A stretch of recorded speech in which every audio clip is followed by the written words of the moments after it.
তো গল্পের শুরু হয় সেই দিন থেকে যেদিন আকাশে একটি অদ্ভুত জিনিস দেখা দিতে শুরু করে। কেউ জানতো না যে এটি মানব জাতির শেষ দিনগুলোর শুরুর ইঙ্গিত। পৃথিবীর মানুষ এটাকে কোনো একটি স্পেসিমেন মনে করছিল, কিন্তু বিজ্ঞানীরা জানতেন এর পেছনে এমন একটি বিপদ লুকিয়ে আছে যা পুরো পৃথিবীকে ধ্বংস করে দিতে চলেছে। এই সময় আমরা গল্পের প্রধান চরিত্র জনকে দেখতে পাই, যে তার স্ত্রী অ্যালিসন আর ছেলে নাথানের সঙ্গে একটি সাধারণ দিন কাটাচ্ছিল। সেদিন সবাই বাড়িতে আনন্দের সঙ্গে বসেছিল, কিন্তু তারা একদমই বুঝতে পারেনি যে আর কয়েক মুহূর্তের মধ্যেই তাদের জীবন বদলে যেতে চলেছে। তো হঠাৎ টিভিতে একটি এমার্জেন্সি অ্যালার্ট আসতে শুরু করে। নিউজে জানানো হয় ক্লার্ক নামের একটি বিপজ্জনক কমেট পৃথিবীর খুব কাছ দিয়ে অতিক্রম করতে চলেছে। শুরুতে তো মানুষ এটাকে একটি স্পেসিমেন মনে করেছিল, কিন্তু বিজ্ঞানীরা জানতেন এর পেছনে এমন একটি বিপদ লুকিয়ে আছে যা পুরো পৃথিবীকে ধ্বংস করে দিতে চলেছে। কারণ এটি কোনো সাধারণ কমেট ছিল না, এর একটি বিশাল অংশ সরাসরি পৃথিবীর সঙ্গে ধাক্কা খেতে চলেছে। আর এই সংঘর্ষের পর যে ধ্বংসযোগ্য হবে তা অনুমান করা অসম্ভব ছিল। টিভিতে বারবার নিউজ শোনার পর জন যেই বাড়ির বাইরে যায়, তখন সব পাখি হঠাৎ দ্রুতই একদিকে ছুটতে শুরু করে, যেন খুব বড় কোনো বিপদ আসতে চলেছে। তখনই হঠাৎ একটা ভয়ঙ্কর বাতাসের প্রবল ঝাপটা তাকে উড়িয়ে বাড়ি থেকে দূরে নিয়ে যায়। সেই ঝাপটা এতটাই শক্তিশালী ছিল যে বাড়ির কাজগুলো পর্যন্ত ভেঙে যায়। ভেতরে থাকা সবাই আতঙ্কিত হয়ে পড়ে, কারণ এখন তারা বুঝতে পেরেছে যে এটি শুধু একটা সাধারণ ঘটনা নয়, বরং বড় কোনো ধ্বংসযজ্ঞের শুরু। এরই মধ্যে জনের ফোনে একটি মেসেজ অ্যালার্ট আসে, যেখানে জানানো হয় যে তার পরিবারকে একটি বিশেষ শেল্টারের জন্য নির্বাচিত করা হয়েছে, যেখানে শুধু কিছু বাছাই করা মানুষকেই নিরাপত্তা দেওয়া হবে। কিন্তু বাড়িতে থাকা প্রতিবেশীরা যখন এই বিষয়টি জানতে পারে, তখন তারা এই সিদ্ধান্ত একদমই পছন্দ করে না। তারা রাগের সঙ্গে বলে, যদি পৃথিবীর বিপদের মধ্যে থাকে তাহলে শুধু কিছু মানুষকে নয়, বরং সবাইকেই বাঁচার সুযোগ দেওয়া উচিত। জনের জন্য এই সিদ্ধান্ত নেওয়া একদমই সহজ ছিল না। সে চাইলে তার প্রতিবেশীদের সাহায্য করতে পারত, কিন্তু পরিস্থিতি এমন ছিল যে নিজের পরিবারকে বাঁচানোর জন্য তাকে সেখান থেকে বেরিয়েই যেতে হয়। যাওয়ার সময় তারা রাস্তার চারিদিকে গাড়ির বিশাল জ্যাম দেখতে পায়, অর্থাৎ পরিষ্কার ছিল যে বিপদ খুব কাছেই চলে এসেছে। জন কোনোভাবে দ্রুত তার স্ত্রী এবং ছেলেকে নিয়ে এয়ারপোর্টে পৌঁছে যায়। সেখানে চারিদিকে নিরাপত্তা ব্যবস্থা ছিল, সর্বত্রই আর্মি মোতায়েন ছিল, আর চারিদিকে বিশৃঙ্খলা চলছে। বিপদ থেকে বাঁচার জন্য সবাই শেল্টারের দিকে যেতে চায়, কিন্তু ভেতরে শুধু সেই মানুষদেরই যেতে দেওয়া হয় যাদের শেল্টারের জন্য নির্বাচন করা হয়েছে। জন কোনোভাবে তার পরিবারকে নিয়ে ভেতরে ঢুকে পড়ে, কিন্তু বিপদ এখনো শেষ হয় না। তারা ব্যাগ খোলার পর দেখতে পায় নাথানের ইনসুলিনের ওষুধটি নেই, যেটা গাড়ির ভেতরে থেকে গিয়েছে। আসলে নাথান একজন ডায়াবেটিস রোগী, আর তার জন্য ইনসুলিন খুবই জরুরি। তো জন তার স্ত্রীকে বলে সে যেন নাথানকে নিয়ে প্লেনে চলে যায়, আর সে নিজে দ্রুত ওষুধ নিয়ে ফিরে আসবে। কিন্তু জনের স্ত্রী তাকে ছাড়া প্লেনে উঠতে অস্বীকার করে। সে এক আর্মি অফিসারকে জানায় যে তার স্বামী তার ছেলের জন্য ওষুধ আনতে গিয়েছে, আর তারা দুজন তার জন্য অপেক্ষা করতে চায়। কিন্তু সেখানেই সে একটি বড় ভুল করে ফেলে। আর্মির নিয়ম অনুযায়ী কোনো রোগীকে শেল্টারের ভেতরে নিয়ে যাওয়ার অনুমতি ছিল না। এই কারণে আর্মি লোকেরা জনের স্ত্রী নাথানকে নিজের সঙ্গে কন্ট্রোল রুমে নিয়ে আসে। সেখানে কন্ট্রোল রুমের দায়িত্বে একজন মহিলা ছিল। সে তাদের প্লেনের ভেতরে বসতে একেবারে নিষেধ করে, আর বলে এখন আপনারা শেল্টারের দিকে যেতে পারবেন না। কিছুক্ষণ পর জন ওষুধ নিয়ে এয়ারপোর্টে ফিরে আসে, কিন্তু এখন সে তার স্ত্রীকে দেখতে পাচ্ছিল না পাচ্ছিল নাথানকে। আতঙ্কিত হয়ে সে প্লেনের ভিতরে ঢুকে পড়ে, আর অন্ধের মতো চারিদিকে তাদের খুঁজতে থাকে। কিন্তু দুর্ভাগ্যবশত তারা দুজন কোথাও ছিল না। এরই মধ্যে এক আর্মি অফিসারের নজর জনের হাতে থাকে ইনসুলিনের উপরে পড়ে। সেই অফিসার ওষুধটি সম্পর্কে জিজ্ঞেস করলে জন জানায় এটা তার ছেলের জন্য। তো সে বলে ওই লোকেরা তাদের আসতে দেয়নি, বলেছে কোনো অসুস্থ মানুষকে তারা নেবে না। এটা শুনে জনের গায়ে কাঁটা দিয়ে ওঠে। সে সঙ্গে সঙ্গে প্লেন থেকে বের হওয়ার জন্য দৌড়ে যায়, কিন্তু ততক্ষণে অনেক দেরি হয়ে গেছে। প্লেনের দরজা প্রায় বন্ধ হয়েই আসছিল, কিন্তু তার দুর্ভাগ্য তখনও শেষ হয় না। হঠাৎ পুরো এয়ারপোর্টের বাইরের পরিস্থিতি খারাপ হতে শুরু করে। সব আর্মির নিয়ন্ত্রণের বাইরে চলে গিয়েছিল। মানুষ যে কোনো ভাবে ভেতরে ঢুকতে চাইছে। সবাই নিজেদের জীবন বাঁচানোর জন্য প্লেনের দিকে ছুটে যায়। আর্মির লোকেরা তাদের থামানোর পুরো চেষ্টা করতে থাকে, কিন্তু ভিড় এতটাই বেশি ছিল যে কারো পক্ষে কিছু করা কঠিন হয়ে যায়। এই বিশৃঙ্খলার মধ্যেই একটি গুলি সরাসরি এক আর্মি সদস্যের গায়ে গিয়ে লাগে। সেই গুলির কারণে ফুয়েল পাইপ থেকে ফুয়েল লিক হতে শুরু করে, আর দেখতে দেখতে হঠাৎ সেখানে আগুন ছড়িয়ে পড়ে। কয়েক মুহূর্তের মধ্যে একটি প্লেন ওই ধ্বংসযজ্ঞের মধ্যে পড়ে যায়, যার ফলে একটি ভয়ঙ্কর বিস্ফোরণ ঘটে। বিস্ফোরণটি এতটাই শক্তিশালী ছিল যে সেখানে থাকা কোনো মানুষই নিজের জীবন বাঁচানোর সুযোগ পর্যন্ত পায় না, আর সবাই সেখানে পুরো ছাই হয়ে যায়। এদিকে জনের স্ত্রী সেখান থেকে নিজের জীবন বাঁচিয়ে পালাচ্ছিল, তখন সে এই সমস্ত কিছু দেখে ফেলে। এখন জনের জন্য নিজের স্ত্রী আর ছেলের কাছে পৌঁছানো আরো কঠিন হয়ে যায়। কোনো উপায় না দেখে তার স্ত্রী একটি মেসেজ পাঠায় যে তারা দুজন তাদের বাবার বাড়িতে যাচ্ছে। এইদিকে চারিদিকে মানুষ নিজেদের জীবন বাঁচিয়ে অন্য একটি প্লেনের দিকে ছুটছে। এরই মধ্যে জন কোনোভাবে নিজের জীবন বাঁচিয়ে আবার তার গাড়ির কাছে ফিরে আসে, কিন্তু ততক্ষণে তার স্ত্রী সেখান থেকে চলে গেছে। তার স্ত্রী রেখে যাওয়া নোট দেখে সে বুঝতে পারে যে তার পরিবার কোথায় যাচ্ছে। এখন তার কাছে একটাই উদ্দেশ্য ছিল যে কোনো ভাবে তার স্ত্রী আর ছেলের কাছে পৌঁছানো। এদিকে জনের স্ত্রী তার ছেলের ওষুধ নিতে একটি মেডিকেল স্টোরে ঢুকে পড়ে। সে সেখান থেকে কিছু ওষুধ সংগ্রহ করছিল। এমন সময় হঠাৎ সেই দোকানে কিছু গুন্ডা আক্রমণ করে। অ্যালিসন কোনোভাবে নিজের জীবন বাঁচিয়ে সেখানে দাঁড়িয়ে থাকা একটি গাড়িতে উঠে পড়ে। যাত্রার সময় যখন গাড়ির চালক জানতে পারে যে তাদের দুজনকে শেল্টারের জন্য নির্বাচন করা হয়েছিল, কিন্তু ছেলে মেডিকেল কন্ডিশনের কারণে তারা প্লেনে জায়গা পায়নি। তো এখান থেকেই সেই লোকটি সবকিছু বুঝতে পারে। লোকটি সঙ্গে সঙ্গে গাড়ি থেকে নেমে জোর করে জনের স্ত্রীকে গাড়ি থেকে নামিয়ে নিচে ফেলে দেয় আর তার ছেলে নাথানকে সঙ্গে নিয়ে সেখান থেকে চলে যায়। অন্যদিকে জন তার পরিবারের কাছে পৌঁছানোর চেষ্টা করছে। তখনই আকাশ থেকে আরেকটি কমেট পৃথিবীর দিকে পড়ে। সেটি পড়ার সঙ্গে সঙ্গেই ভয়ঙ্কর ধ্বংসযজ্ঞ শুরু হয়ে যায়। চারিদিকে মানুষ নিজেদের জীবন বাঁচিয়ে এদিক ওদিক ছুটতে লাগে, কিন্তু জন কোনোভাবে সেখান থেকে বেঁচে বেরিয়ে আসে। আর পথে সৌভাগ্যক্রমে সে একটি আর্মি ট্রাক পায় যেটি কানাডার দিকে যাচ্ছিল। সে কোনো দেরি না করে সেই ট্রাকে উঠে পড়ে। যাত্রার সময় তার দেখা হয় একজনের সঙ্গে যে তাকে একটি অবাক করে দেওয়ার মতো কথা জানায়। সে জানায় যে সারা বিশ্বে কিছু নির্বাচিত মানুষের জন্যই গ্রিনল্যান্ডে একটি আন্ডারগ্রাউন্ড শেল্টার তৈরি করা হয়েছে, কিন্তু সেখানে সবাই জায়গা পায় না। শুধুমাত্র সেই সব মানুষদের বেছে নেওয়া হয়েছে যারা আসন্ন ধ্বংসযজ্ঞের পর নতুন পৃথিবীকে আবার গড়ে তুলতে সাহায্য করতে পারবে। তখন আমরা জানতে পারি যে জন পেশায় একজন আর্কিটেক্ট, এই কারণে তার নামও সেই তালিকায় অন্তর্ভুক্ত করা হয়েছে। ডাক্তার, ইঞ্জিনিয়ার এবং অন্যান্য বিশেষজ্ঞদের এই কারণেই বেছে নেওয়া হয়েছিল যাতে মানবজাতি যদি বেঁচে যায় তাহলে তারা আবার সবকিছু শুরু করতে পারে। কিন্তু ট্রাকে থাকা আরেকজন লোকের নজর পড়ে জনের হাতে থাকা ব্রেসলেটটির উপর। সে বুঝতে পারে যেটি গ্রিনল্যান্ডের প্রবেশের পাশ। তো লোভে পড়ে সে যে কোনোভাবেই সেই ব্রেসলেটটি জনের কাছ থেকে নিতে চাইছিল, কিন্তু জন তাকে স্পষ্টভাবে না করে দেয়। এরপর লোকটি তাকে হুমকি দিতে শুরু করে, কিন্তু জন নিজের সিদ্ধান্তে অটল ছিল। সে স্পষ্টভাবে অস্বীকার করে দেয়। এই কারণে দুজনের মধ্যে হাতাহাতি শুরু হয়ে যায়। সেই হাতাহাতির সময় ট্রাকের ভারসাম্য নষ্ট হয়ে যায়, যার ফলে সবাই ট্রাক থেকে নিচেও পড়ে যায়। পড়ার সঙ্গে সঙ্গে কয়েকজন সেখানেই মারা যায়, কিন্তু সৌভাগ্যক্রমে জন সেই দুর্ঘটনায় বেঁচে গিয়েছে। অন্যদিকে জনের স্ত্রী অ্যালিসন রাস্তার পাশে দাঁড়িয়ে সবার কাছে লিফট চাইতে থাকে, কিন্তু কেউ তার দিকে ফিরেও তাকায় না। তাই সে দেরি না করে নিজের পায়ে হেঁটে এয়ারপোর্টের দিকে দৌড়ে যায়। অন্যদিকে জনের স্ত্রীকে লিফট দেওয়া লোকটি জনের ছেলেকে নিয়ে এয়ারপোর্টে পৌঁছে গিয়েছে। তার নোংরা পরিকল্পনা ছিল নাথানের ব্রেসলেটের সুযোগ নিয়ে নিজে এবং নিজের স্ত্রীর সঙ্গে শেল্টারে আশ্রয় নেওয়া। তো সে আর্মি অফিসারদের মিথ্যা বলে যে ভিড়ের মধ্যে তার ব্রেসলেটটি হারিয়ে গেছে আর এই বাচ্চাটি তারই ছেলে। তো প্রথমে আর্মির লোকেরা তার কথা বিশ্বাস করে নেয়, কিন্তু তখনই জনের ছেলে বলে ওঠে এরা আমার বাবা মা নয়। তো এটা শুনতেই আর্মির লোকদের তাদের উপরে সন্দেহ হয় আর তারা সঙ্গে সঙ্গে নাথানকে নিজেদের কাছে রেখে দেয়। এদিকে জনের স্ত্রী অ্যালিসন শেষ পর্যন্ত সেই এয়ারপোর্ট পর্যন্ত পৌঁছে গিয়েছে। সে নিজের ছেলেকে খুঁজতে খুঁজতে সেই জায়গায় পৌঁছে যায় যেখানে তার ছেলেকে রেস্কিউ ক্যাম্পে রাখা হয়েছিল।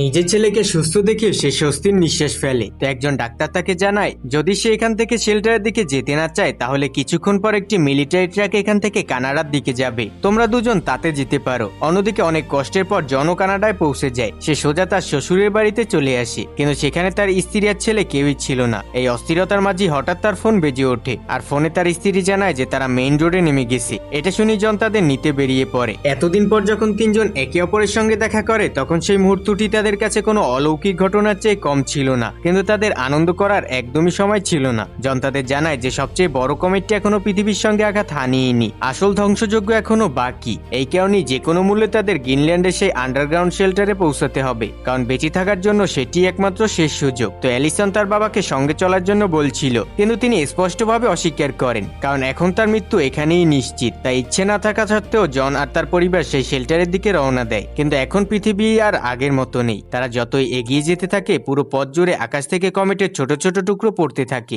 চারিদিকে এখন ধ্বংসযজ্ঞ ছড়িয়ে পড়ছিল।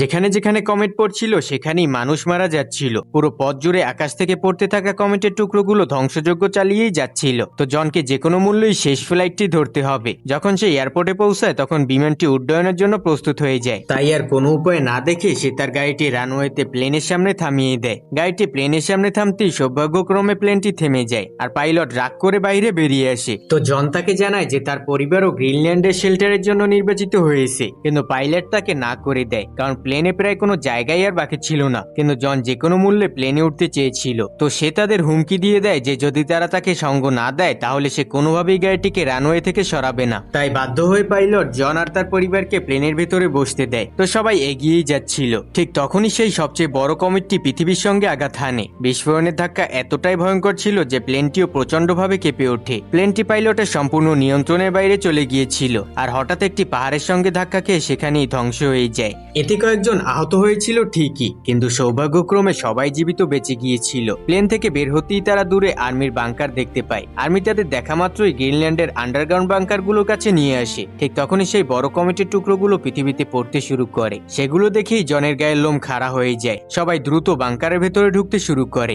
এমার্জেন্সি অ্যালার্ম দ্রুত বাংকারে বেজে ওঠে, অর্থাৎ পরিষ্কার ছিল যে কমেট পৃথিবীর খুব কাছাকাছি চলে এসেছে। বাংকারের দরজা বন্ধ হতেই ভেতরে থাকা মানুষদের বাইরের পৃথিবীর সঙ্গে যোগাযোগ পুরোপুরি বিচ্ছিন্ন হয়ে যায়। মাটির উপরে কি ধ্বংসযজ্ঞ চলছিল তা কেউই কিছুই জানতো না। এরপর গল্প 1 বছর সামনে এগিয়ে যায়। কিছু সময় পর পৃথিবী আবার ধীরে ধীরে ভালো হতে শুরু করে। যখন বাংকারের দরজা খোলা হয় তখনই বাইরে শুধু ধ্বংসযজ্ঞের ভয়ঙ্কর দৃশ্য দেখা যাচ্ছিল, আর বড় বড় শহর ধ্বংসস্তূপে পরিণত হয়ে গিয়েছে। তো বছরের পর বছর মানুষ সেই বাংকারেই বন্দী হয়েছিল, কিন্তু তারা আর বেশি দিন সেখানে থাকতে পারে না, কারণ ধীরে ধীরে তাদের কাছে বেঁচে থাকা সামান্য খাবার পানিও শেষ হতে শুরু করেছে। এইদিকে এখন জনের ছেলে নাথান অনেক বড় হয়ে গেছে। একদিন জন স্যুট পরে জিনিসপত্র খুঁজতে খুঁজতে একটি পরিত্যক্ত জাহাজের কাছে পৌঁছে যায়। সেখানে সে চারিদিকে মৃত মানুষদের স্তূপ দেখতে পায়। সে সেখানে আরো কিছু খুঁজে পাওয়ার আগেই রেডিওতে তাকে একটি অত্যন্ত ভয়ঙ্কর ঝড়ের সতর্কবার্তা দিতে শুরু করে। সেই ঝড় দ্রুত তার দিকে এগিয়ে আসছিল।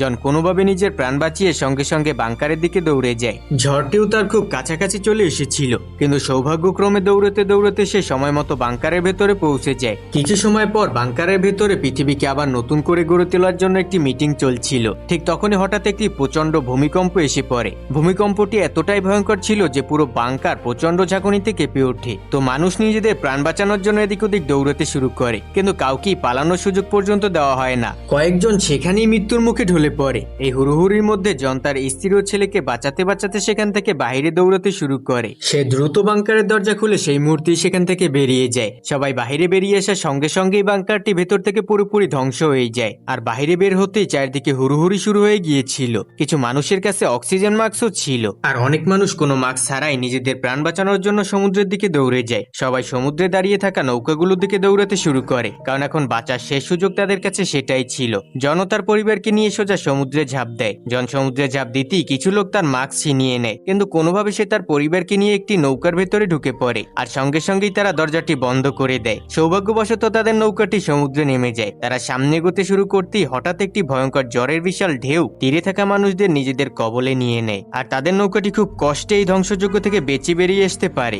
2 দিন ধরে সমুদ্রে ভেসে থাকার পর এখন তাদের নৌকার ইঞ্জিনও ধীরে ধীরে বিকল হতে শুরু করছিল। তবে স্বস্তির বিষয় এটা ছিল যে সেটি তখনও সামনে এগিয়ে যাওয়ার মতো অবস্থায় ছিল, কারণ এই নৌকাগুলোকে এমনভাবেই তৈরি করা হয়েছে যে সমুদ্রের ভয়ঙ্কর ঢেউ এগুলোর কোনো ক্ষতি করতে পারতো না। রাতে জনের ছেলে নাথান আকাশে এখনো ধূমকেতু দেখতে পায়, যেগুলো পৃথিবীর দিকে এগিয়ে আসছিল। এতে পরিষ্কার বোঝা যাচ্ছিল যে পৃথিবীর বিপদ এখনো পুরোপুরি শেষ হয়নি। অবশেষে অনেক দিনের যাত্রার পর তারা সমুদ্রের তীরে পৌঁছে যায়। তীরে পৌঁছে প্রথমে সবার মনে হয় যে পুরো লন্ডন হয়তো বেঁচে গেছে, কিন্তু ভালো করে তাকাতেই সবার শরীরে কাঁটা দিয়ে ওঠে, কারণ পুরো শহরটাই পানির নিচে ডুবে গিয়েছিল। এখন তারা আর সমুদ্রে নয়, বরং পুরো লন্ডনের উপরে ভেসে আছে। তো খাবারের খোঁজে একটু সামনে গতিই তারা আবার অনেকগুলো মানুষের দেখা পায়। এতে সবাই বুঝে যায় যে আশেপাশে নিশ্চয়ই আরো অনেক বাংকার রয়েছে। কিছুক্ষণ পর তারা সেই বাংকারের কাছে পৌঁছে যায়। জনের স্ত্রী সঙ্গে সঙ্গে নিজের গ্রিনল্যান্ড পাস দেখিয়ে ভেতরে ঢোকার চেষ্টা করে, কিন্তু জন আর তার ছেলের পাস হারিয়ে গিয়েছিল। এই কারণে তাদের ভেতরে যেতে বাধা দেওয়া হয়। তো সবাই চিৎকার করতে লাগে, কিন্তু সেখানে উপস্থিত কারো কাছেই নিজের পাস ছিল না, তাই কাউকেই ভিতরে ঢুকতে দেওয়া হয় না। এই ভিড়ের মধ্যেই জনের বন্ধু যে একজন ডাক্তার ছিল সেও ভেতরে ঢোকার চেষ্টা করে, কিন্তু প্রমাণ না থাকায় একজন সেনা সদস্য সেখানেই তাকে গুলি করে মেরে ফেলে, আর বেচারা সেখানেই লুটিয়ে পড়ে। তো ভাই, সবাই বাংকারের ভেতরে ঢোকার আগেই হঠাৎ সেখানে আরেকটি ভয়ঙ্কর জ্বর এসে যায়। তাদের সামনে আর কোনো উপায় না দেখে জন সঙ্গে সঙ্গে সেখান থেকে পালিয়ে যায়। সৌভাগ্যবশত একজন লোক তাদের লিফট দিয়ে দেয়, কিন্তু সমস্যার এখানেই শেষ হয় না। হঠাৎ পথে আকাশ থেকে অনেকগুলো ধূমকেতুর ঝাঁক তাদের দিকে এগিয়ে আসতে লাগে। সবাই সেখানে গাছ শক্ত করে ধরে দাঁড়িয়ে থাকে, কিন্তু সেই লোকটি নিজের গাড়ি বাঁচানোর জন্য তার দিকে দৌড় দেয়। সে গাড়ির কাছে পৌঁছাতে একটি ধূমকেতু তার সঙ্গে ধাক্কা খায়। ওই গাড়ির সঙ্গে সেও সেখানে পুড়ে ছাই হয়ে যায়। এরপর জন তার পরিবারকে নিয়ে লন্ডনে তার আন্টির বাড়িতে যায়। তাদের সঙ্গে একজন মহিলা ছিল যিনি একজন ডাক্তার ছিল। আশ্চর্যের বিষয় হলো জনের আন্টি এখনো বেঁচে আছে। আসলে তাদের বাড়ির নিচে একটি বাংকার তৈরি করা হয়েছিল। সেই বাংকারের কারণেই তিনি এতদিন বেঁচে ছিলেন। সেখানে আরো অনেক মানুষ ছিল। এতদিন পর একটি নিরাপদ জায়গা পেয়ে সবাই স্বস্তির নিঃশ্বাস ফেলে। জন তার স্ত্রীকে সেই সত্যিটা জানায় যা তাকে ভেতর থেকে পুরোপুরি ভেঙে দিয়েছে। সে বলে তার শরীরের ভেতরে রেডিয়েশন ছড়িয়ে পড়েছে, আর এখন তার বেঁচে থাকা প্রায় অসম্ভব। তাই সে চায় মারা যাওয়ার আগে নিজের পরিবারকে সেই জায়গায় পৌঁছে দিতে যেখানে প্রথম ধূমকেতুটি পড়েছিল। তার বিশ্বাস ছিল যে হয়তো এখান থেকেই আবার জীবন শুরু করা যেতে পারে। তো পরের দিন সকালে সবাই যাত্রায় বের হওয়ার জন্য প্রস্তুত হয়ে যায়। জনের আন্টি নিজের নিরাপত্তার জন্য তাকে একটি বন্দুকও দিয়ে দেয়। যাত্রার সময় সারাদিন সব ঠিকঠাকই ছিল, কিন্তু রাত হতেই কিছু লুটেরা তাদের উপরে হামলা করে। এই হামলায় তাদের সঙ্গে থাকা ডাক্তার ঘটনাস্থলেই মারা যায়, কিন্তু জন হাল ছাড়ে না। সে সঙ্গে সঙ্গে গাড়ি থেকে নেমে একের পর এক সব লুটেরাকে মেরে ফেলে। সকালে তারা ডাক্তারকে কবর দেয় আর আবারও নিজের যাত্রা শুরু করে। অনেক কষ্টের পর যখন তারা একটি জায়গায় পৌঁছায় তখন তাদের হুঁশি উড়ে যায়, কারণ যেখানে বহু বছর আগে সমুদ্র ছিল আর সেটি শুকিয়ে পুরোপুরি শেষ হয়ে গেছে। একটু সামনে যেতেই তারা অনেক গাড়ি দাঁড়িয়ে থাকতে দেখতে পায়, কারণ সামনে যাওয়ার আর কোনো রাস্তা নেই। মাটির মাঝখান থেকে ফেটে ফেটে গেছে। সেই ফেটে যাওয়া মাটি দেখে তাদের আত্মা কেঁপে ওঠে। সেটি পার হওয়ার একমাত্র উপায় ছিল একটি সরু দড়ির সেতু। এখানে না চাইলেও জন তার পরিবারকে নিয়ে সাহস করে সেই সেতুর উপরে হাঁটা শুরু করে, কিন্তু সেই সেতু পার হওয়া এতটা সহজ ছিল না। প্রবল বাতাস আর কাঁপতে থাকা মাটির কারণে তাদের এই যাত্রা আরো ভয়ঙ্কর হয়ে উঠেছে। অনেক মানুষ পথে পড়ে গিয়েই প্রাণ হারায়, কারণ সেখানকার পাথরগুলো ধীরে ধীরে দুর্বল হয়ে পড়ছিল। কিন্তু জন কোনোভাবে তার স্ত্রী ও ছেলেকে সামলাতে সামলাতে সেই কাত পার হয়ে যায়, কিন্তু অধিকাংশ মানুষ পেছনেই মারা যায়। তো খাদের অপর পাশে পৌঁছে তারা সেই জায়গার দিকে এগিয়ে যায় যেখানে প্রথম ধূমকেতুটি পড়েছিল। কিন্তু সেখানে পৌঁছে তারা কোনো সবুজ প্রকৃতি বা নিরাপদ জায়গা দেখতে পায় না। চারিদিকে ছিল শুধু পোড়া মাটি, সেখানে সবকিছু ধ্বংস হয়ে গিয়েছে। এটা দেখে জনের হুঁশি উড়ে যায়, কিন্তু তারা সেখান থেকে চলে যাওয়ার আগেই হঠাৎ একজন অস্ত্রধারী লোক তাদের সামনে এসে দাঁড়ায়। তো জন তাকে নিজের পুরো গল্পটি বলে। এরপর সে তাদের আশ্রয়ের জন্য নিজের বাড়িতে নিয়ে যায় যেখানে আরো অনেক মানুষ ছিল। সে তাদের জানায় যে তারা যে জায়গাটির খোঁজে এসেছে সেটি এখানেই আশেপাশে রয়েছে, আর মানুষ সেটিকে ক্রেটার নামে চেনে। কিন্তু সেখানে পৌঁছানো সহজ নয়, কারণ পুরো পথ জুড়েই যুদ্ধের মতো পরিস্থিতি ছিল। যেই সেখানে যাওয়ার চেষ্টা করে লুটেরেরা তাকে সেখানেই গুলি করে মেরে ফেলে। সেখানে অনেক ভয়ঙ্কর মানুষ রয়েছে। তো সাহায্যের জন্য সেই লোকটি তার মেয়েকে তাদের সঙ্গে পাঠানোর সিদ্ধান্ত নেয়। সে তাদের ম্যাপ দেখিয়ে বলে এই রাস্তা সোজা তোমাদের সেখানে নিয়ে যাবে। সে তাকে একটি ছবি দেয় আর বলে পথে যে চেক পয়েন্টটি পড়বে সেখানে এটা দেখাবে, এরপর তোমাদের সামনে যেতে দেওয়া হবে। যদি এই ছবিটি কোথাও হারিয়ে যায় তাহলে তোমরা কোনোদিনও সেখানে পৌঁছাতে পারবে না। এরপর সবাই এবার নিজেদের যাত্রা শুরু করে। কিছুক্ষণ পথ চলার পর তারা একটি জায়গায় এসে থামে, কিন্তু তখনই হঠাৎ সেখানে কিছু সেনা সদস্য চারদিক থেকে তাদের ঘিরে ফেলে আর স্পষ্টভাবে বলে দেয় যে তোমরা কেউই সামনে যেতে পারবে না, সামনে তোমাদের জন্য খুব বড় বিপদ রয়েছে। তো সামনে কিছু লুটেরার সঙ্গে সেনাবাহিনীর যুদ্ধ চলছিল, কিন্তু যখন সেই মেয়েটি নিজের পরিচয় দেয় তখন সেই সেনা সদস্য তাদের উপরে বিশ্বাস করে। সে তাদের সঙ্গে নিয়ে সেই জায়গায় যায় যেখানে কমান্ডার জনি উপস্থিত ছিলেন। কিন্তু তারা সেই জায়গার কাছে পৌঁছাতেই চারদিকে এলোপাথারি গুলিবর্ষণ শুরু হয়ে যায়। তারা গুলিবর্ষণের মাঝ দিয়ে সামনে এগিয়ে যেতে থাকে। এই হামলায় বেচারা অনেক সেনা সদস্যই সেখানে মারা যায়। দুর্ভাগ্যবশত জনের অবস্থাও ধীরে ধীরে খারাপ হতে শুরু করে,